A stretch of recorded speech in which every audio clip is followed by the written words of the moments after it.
Olá pessoal, estamos aqui para mais um vídeo. Hoje iremos falar sobre progressão aritmética, chamada PA. O que é PA?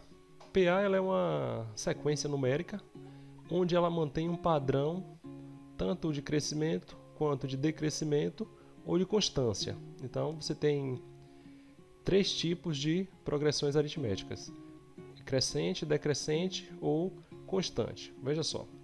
Uma progressão aritmética constante é aquela que não muda de valor, né? Ela sempre mantém o mesmo valor. Agora, uma progressão aritmética crescente, exemplo aqui, 2, 4, 6, 8, um 8 aqui, 10, 12, e assim por diante, né? Indo até o infinito ou não, ela pode ser infinita ou não.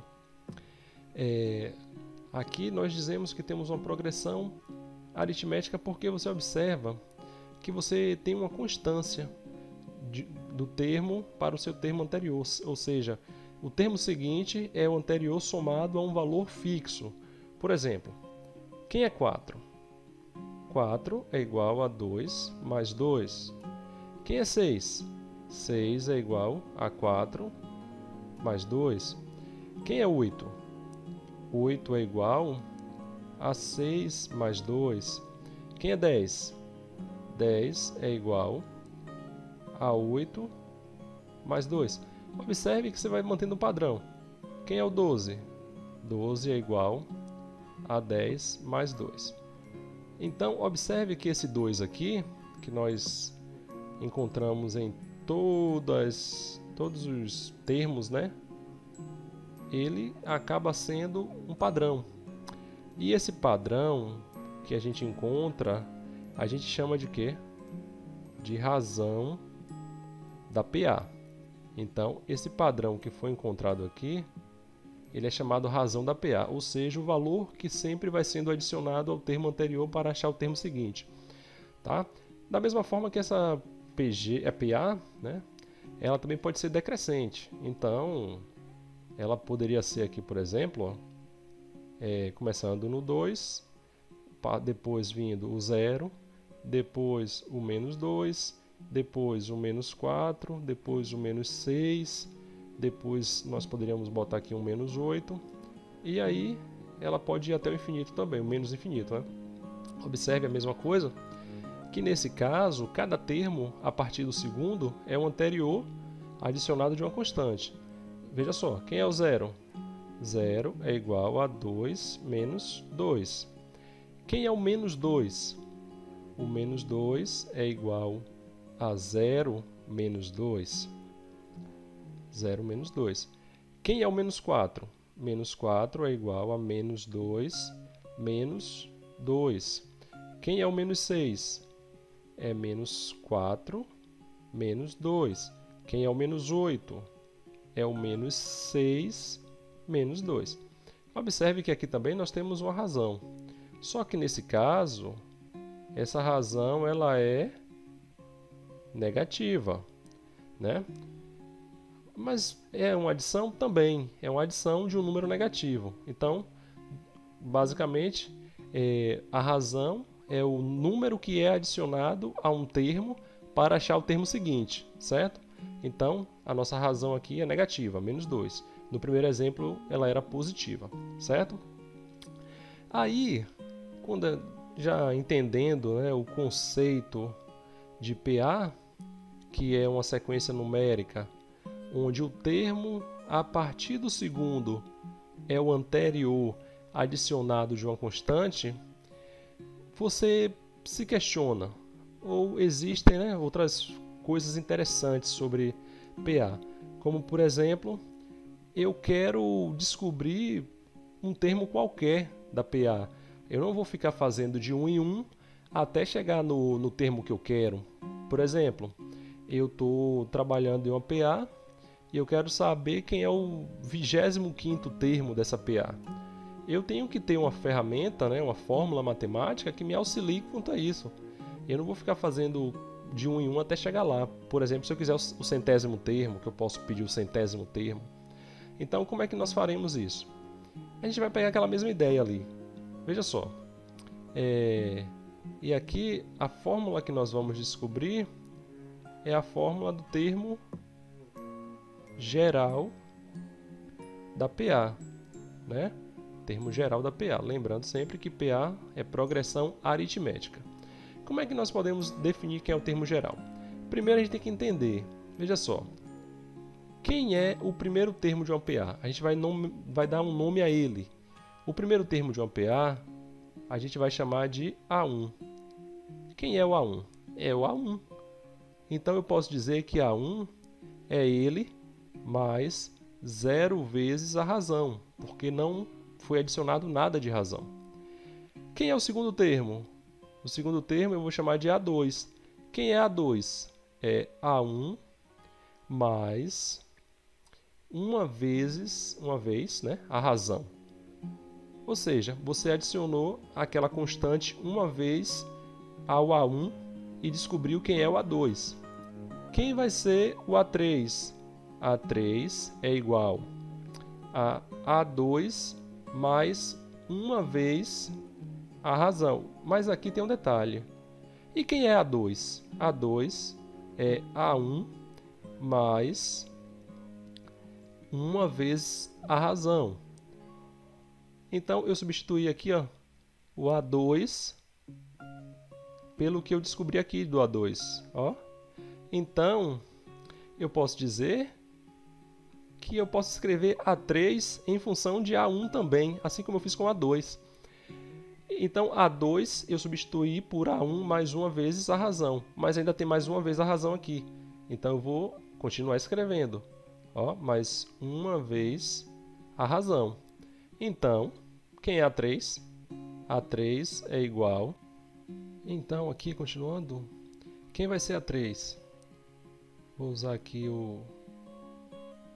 A3 vai ser igual a A1 mais 2R. Então, observe que eu já consegui escrever A1, A2 e A3 em função de A1, certo?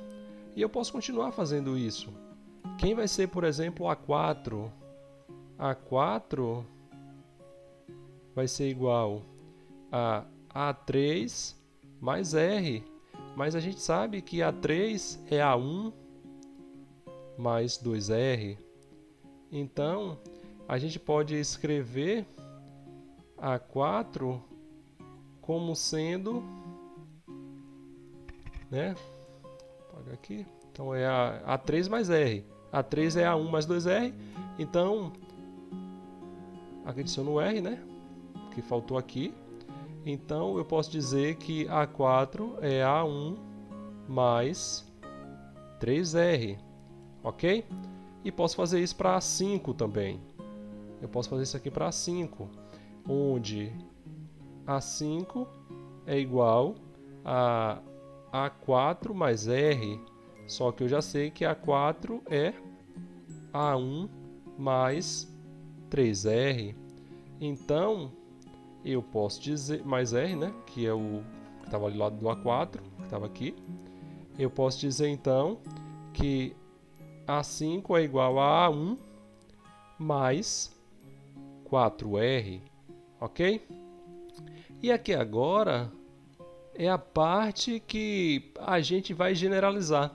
A gente vai chegar a uma conclusão sobre isso aqui tudo. Observe. Observe o seguinte. Quem foi A1? A1 mais 0R. Observe que 0 é 1 menos 1. Quem foi A2? A1 mais 1R. Observe que é 2 menos 1. Quem foi o A3? A3, 3, foi A1 mais 2R. Observe que 2 é 3 menos 1. Quem foi o A4? A1 mais 3R. Observe que o 3 é 4 menos 1. Então, você sempre está subtraindo 1 do que você tinha no índice. Quem foi o A5? O A5 foi A1 mais 4R. Então, sempre subtraindo 1. Então, se eu quiser generalizar isso aqui, e trazer para AN um termo geral qualquer. Eu posso dizer então que é A1, o primeiro termo, mais N menos 1 vezes quem? A razão. Essa fórmula aqui que a gente acabou de deduzir, né? A gente fez uma dedução aqui de uma fórmula, quase que não sai a linha. Então, essa formulazinha aqui que a gente acabou de deduzir é a chamada fórmula do termo geral, certo? Então, aqui, ó, é o termo geral da PA. Tudo bem? Bem tranquilo, né? Termo geral da PA. Eita, coordenação. Bora lá. Termo geral da PA. Pronto, agora foi. A partir disso aqui, eu agora vou estar trazendo para vocês um exemplo, certo? Pense o seguinte, pense comigo. Eu tenho uma PA qualquer, vou botar aqui um exemplo. Vou pegar aqui o exemplo 1 e vou dizer que eu tenho a PA que é 3, 6, 9, 12, 15 e ela é uma PA infinita, ela vai aqui até o infinito. E eu quero descobrir quem é o centésimo termo dessa PA. Opa, o centésimo termo dessa PA vale quanto? Eu não sei, eu quero descobrir. Então, pegando lá a fórmula que nós acabamos de deduzir, que disse para a gente o seguinte: o enésimo termo, né, o AN, é igual ao primeiro termo mais o número de termos menos 1 multiplicado por quem? Por R, que é a razão. Então, vamos lá. Eu quero saber quem é o centésimo. Quem é o nosso A1? Olhando aqui para o nosso exemplo. Quem é o A1 que nós temos? A1 é o primeiro termo. O primeiro termo é 3. Então, 3. Quem é o N? N é o número de termos. O número do termo que está procurando. O termo que está procurando é o termo 100. De posição 100. Então, o número de termos é 100. Quem é a razão? A razão, basta você pegar um termo e subtrair, um termo que não seja o primeiro, né? Claro. Você vai pegar um termo e subtrair o seu antecessor. 6 menos 3, 3. 9 menos 6, 3. 12 menos 9, 3. 15 menos 12, 3. Observe que tem que se manter, porque se não mantiver o número, né, se não for mantido, não é uma PA. Observe, então, que a diferença entre um termo e o seu antecessor aqui sempre foi quanto? 3. Então, a razão dessa PA é 3, ok? Vamos agora fazer o cálculo propriamente dito disso aqui. Então, vou fazer aqui de uma outra cor. O termo de posição 100, o centésimo termo, vai ser igual ao primeiro, que é 3, mais o número de termos, que é 100, menos 1, vezes a razão, que foi 3. Então, o centésimo termo vai ser igual a 3 mais 100 menos 1, 99, vezes 3. Então, o centésimo termo vai ser igual... Observe que primeiro você tem que fazer a multiplicação, né? A regrinha das operações. Então, 3 eu vou repetir por enquanto. 99 vezes 3 vai dar 297. Como eu faço isso aqui rapidinho? Se fosse 3 vezes 100, seria 300. Mas como não é 99, eu vou tirar 1 em cada um fator 99, né? Cada parcela 99, na realidade. Porque aqui eu estou fazendo como se fosse soma. 99 mais 99 mais 99. Eu tiro 1 em cada uma das parcelas. Então, se fosse 100, seria 300. Como eu tirei 3, porque foram 3 parcelas de 99, foi 297. Então, o centésimo termo que nós estamos procurando é o termo de número 3 mais 297, que é 300. E aí nós descobrimos quem é o centésimo termo dessa PA que nós pegamos como exemplo aqui. Ok? Eu acredito que treinando, fazendo outros exemplos, você vai conseguir entender claramente a ideia do termo geral de uma PA, certo? Em breve traremos a soma dos termos, ok? A soma dos termos de uma PA, ou seja, somar todos os números, né, todos os elementos de uma PA que estão dentro de um intervalo de números que você queira ali, tá bom? Até a próxima, galera. Espero que o vídeo contribua muito para o aprendizado de vocês.